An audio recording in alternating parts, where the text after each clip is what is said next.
पाकिस्तान की सियासी फ़िज़ा जो है आजकल बहुत ही फ्लूइड सिचुएशन होती है ना, जिसको आप प्रिडिक्ट नहीं कर सकते, और बहुत सारे अंदेशे मौजूद हैं कि कल पाकिस्तान के अंदर क्या होगा।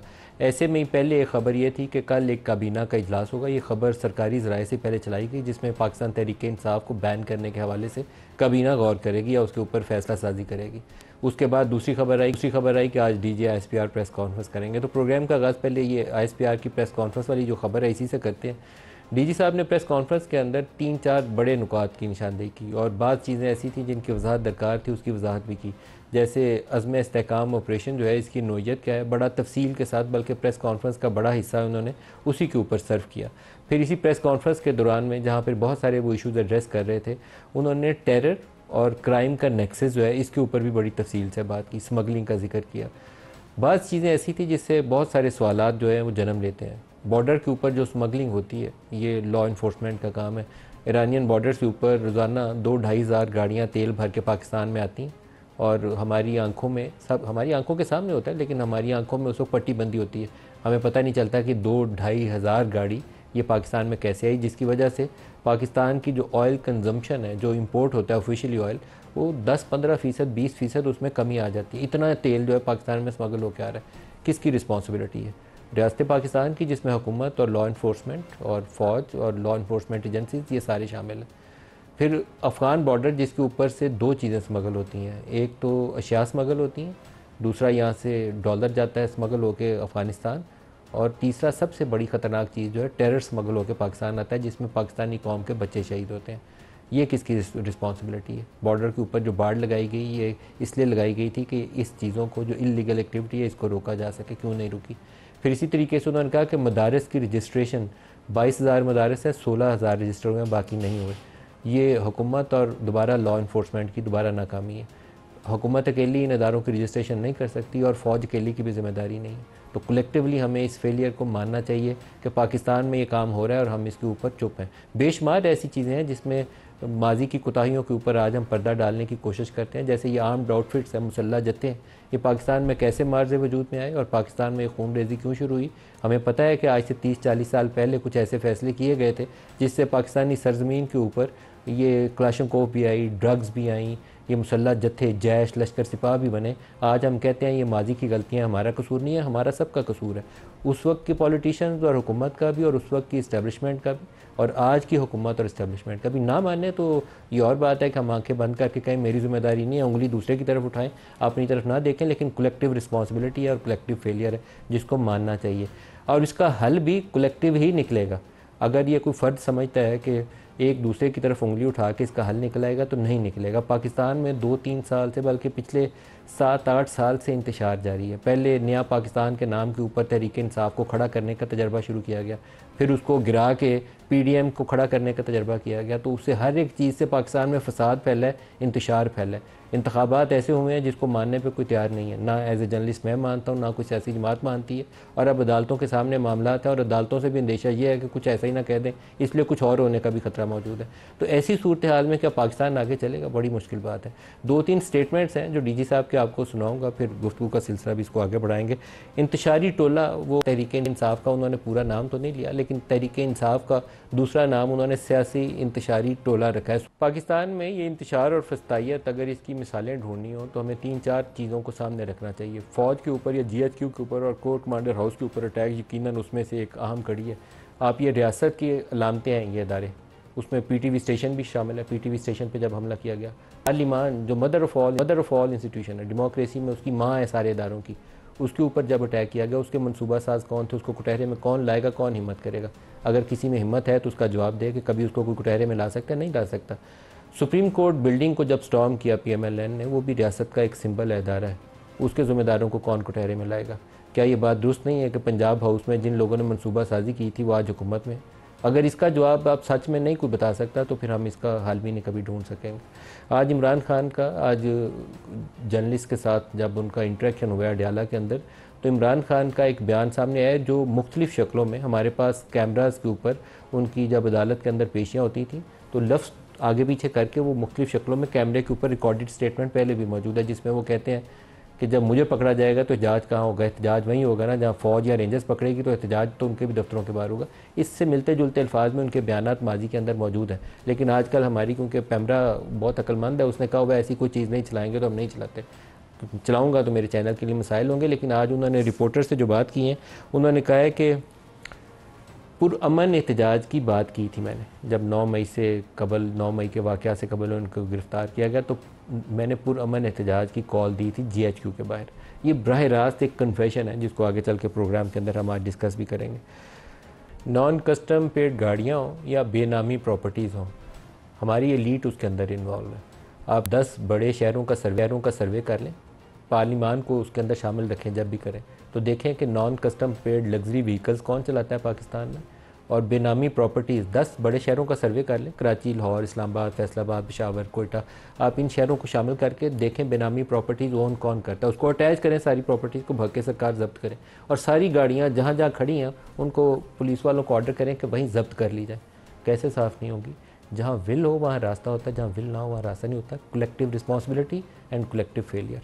मैं अपने प्रोग्राम के शुरा की तरफ आता हूँ। आज प्रोग्राम मेहमान है ज़रताज गुल साहिबा, पार्लिमानी लीडर है पाकिस्तान तहरीक इंसाफ से, और मोहसिन शाहनवाज रांझा साहब PMLN से। दोनों को प्रोग्राम में खुशामदीद कहता हूँ। ज़रताज बीबी, आपके लिए जो अल्फाज का चुनाव है वो है इंतशारी सियासी टोला और सियासी माफिया, 2 अल्फाज है। आज एक इजाफा हो गया, पहले इंतशारी टोला था सिर्फ, आज उन्होंने सियासी माफिया का भी इस्तेमाल किया। Your reaction? Thank you Malik साहब, thank you for inviting me. मैं आपके प्रोग्राम में सिर्फ इसलिए बैठी हुई हूँ कि मैं अपने पब्लिक को, अपने वर्कर्स को, अपने कारकुनान को और अपने तमाम लीडरान को ये बात बताना चाहती हूँ कि मैंने आप ही के प्रोग्राम में एक दफ़ा आपसे कहा था कि ना मैं मुल्क में छुपूंगी, ना मैं दहशतगर्द हूँ, ना मैं गद्दार हूँ, ना मैंने इस मुल्क की सालमियत को नुकसान पहुँचाया है। मेरे जो लीडर हैं खान साहब, इमरान खान, उनको सज़ा जो दी गई है वो सिर्फ पॉलिटिकल विक्टिमाइजेशन की तरफ दी गई है। 28 साल की उनकी जद्दोजहद है और 28 साल में मुझ जैसे यंग लीडर उन्होंने क्रिएट किए हैं। उन्होंने अपने ख़ानदान को कोई वो नहीं दी, जगह नहीं दी। उन्होंने यंग लीडर्स को जो पाकिस्तान की सियासत में, जिनके बाप दादा सियासत में नहीं थे, एक नज़रिए के ऊपर ISF के स्टूडेंट को उठा के आज आप मेरा इंट्रोडक्शन करवा रहे हैं कि PTI के पार्लिमानी लीडर है। तो मैं यहाँ पर बैठी हुई हूँ, मैं अपने लीडर का दिफा करने के लिए बैठी हूँ, मैं अपने मुल्क का दिफा करने के लिए बैठी हूँ, और मैं अपनी PTI पाकिस्तान तहरीक इंसाफ, जिसके ऊपर मुझे फ़ख्र है, मैं उसको डिफेंड करने के लिए यहाँ पर बैठी हुई हूँ। अब मैं आपको आगे बताती हूँ। जहाँ तक DGIS-PR की बात है, ना तो मैं कोई इनको तुर्की बतुर्की जवाब दे सकती हूँ, ना मेरे पास वो स्टेटस है। मैं सिर्फ एक बात कर सकती हूँ कि मैं ये समझती हूँ कि जो पाक अफवाज हैं वो हमें उसके ऊपर फ़ख्र है, और मेरे लीडर ने भी मुझे ये बात सिखाई, और ये मेरी अपने पेट्रियाटिज़म का भी वो है, तकाजा है। और मैं ये समझती हूँ कि वो दुनिया की प्रोफेशनल फ़ौज में से हैं, और प्रोफेशनल आर्मी जो है वो अपने फैसले जो है वो प्रोफेशनलिज्म के ऊपर करती हैं कि कौमी सलामती को किस तरह का ख़तरा है और हमें अपने बॉर्डर को कैसे सिक्योर करना है। और जब आवाम उनके साथ खड़ी होती है तो जो भी वो ऑपरेशन करेंगे वो हमेशा कामयाब होगा। जहाँ तक उसकी बात है कि सियासी बयानियाँ, आप कोई पॉलिटिकल पार्टी सियासी बयानियाँ बनाती हैं, येस वी विल डू, क्योंकि हम पॉलिटिकल पार्टी हैं, हमने मुल्क में सियासत करनी है। अगर मेरे अपोनेंट को मेयर शराफत अली से हारने के बाद मरियम नवाज को चीफ मिनिस्टर फॉर्म 47 के ऊपर सियासत करने का हक है, अगर उसकी लंदन, तो क्या पाकिस्तान में भी हर जगह उसकी प्रॉपर्टी निकल गई है? उसके पास एसेट बियॉन्ड मींस है, और वो जवाबदेह नहीं है मुल्क को। और ज़रताज गुल मुल्क को जवाबदेह है क्योंकि उसकी कोई काली फाइल नहीं है, उसकी कोई काली वीडियो नहीं है, उसने मुल्क में इंतशार नहीं फैलाया, और मेरे ऊपर 43 से ज़्यादा FIR है, गद्दार भी का, इंटरस्टेट भी का। इसके बावजूद भी मैं अपने मुल्क में अपने इलाके डेरा गाजी खान को रिप्रेजेंट करने का मेरे पास राइट है। तो अगर उनको राइट है तो मैं भी यहाँ पे बैठी हुई हूँ, मुझे भी अपने मुल्क को और अपनी PTI को और अपने डेरा गाजी खान को रिप्रेजेंट करने का हक है। जहाँ तक ये बात आती है कि पोलिटिकल लोगों को आप कहें कि इंतशार, मेरी मलिक साहब आपसे एक रिक्वेस्ट है कि अभी आपने कहा 8 फरवरी को पब्लिक पॉलिटिकल पार्टी का जो पैमाना है वो कोई खूबसूरती नहीं है, ना कोई ब्यूटी कॉन्टेस्ट है, ना ही कोई जायदाद का मुकाबला है, ना कोई ज़मीन का झगड़ा है। पॉलिटिकल पार्टी का नैरेटिव होता है, वो अपना बताते हैं कि ये मेरी पिछली कारकर्दगी है या ये मेरी पार्टी का नस्ब-उल-ऐन है। वो एक मंशूर देते हैं और उस मंशूर के मुताबिक वो अवाम में जाते हैं। अवाम एक पैमाना है पॉलिटिकल पार्टी को जांचने का, पैमाने का, कि वो इंतशारी टोला है या वो गद्दार हैं या वो इस मुल्क को चलाने के काबिल हैं या उनको पॉलिटिकल राइट्स है कि वो हमारे नुमाइंदे बने। नहीं, अगर वो इस पैमाने के ऊपर पूरा नहीं उतरते तो वो आपको वोट नहीं देंगे, वो आपको सियासत में से निकाल के बाहर निकालेंगे। फिर आप जितना मर्जी रोए कि मुझे क्यों निकाला, लेकिन अवाम आपको निकाल देंगे। तो 8 फरवरी को जो इलेक्शन हुआ, 8 फरवरी में अबडक्शन हुई हमारे कारकुनान अगवा हुए, हमारे लीडर को जो है वो अभी तक 31 साल की सजा देके रातों रात जो है उनको जेल में डाला गया। 200 से ज्यादा हमें निशानात गए, पार्टी का निशान किया गया, पार्टी को खत्म किया गया। इसके बावजूद भी 8 फरवरी को ये जो पाकिस्तान तहरीक इंसाफ है, इमरान खान के नाम पे वोट दिया, मुझे भी दिया और मुझे इस बात के ऊपर फख्र है। अब मैं ये समझती हूँ कि जो कौमी सलामती होती है ना, आखिरी बात सिर्फ जो कौमी सलामती होती है ना, मेरा मुल्क मेरे लिए सबसे अहम है। चाहे इस मुल्क में आप मुझे जो कहें, मुझे भी बड़ी तकलीफ होती है कि आप कहें कि जरताज गुल या उसका लीडर गद्दार है, और आप मुझे कहें कि मैं अपना मुल्क छोड़ के चले जाऊं। नहीं जाना, अपना मुल्क छोड़ के नहीं जाना, अपने मुल्क के अंदर रह के मुकाबला करना है। इसी कोर्ट से ही हमें वो मिलेगा।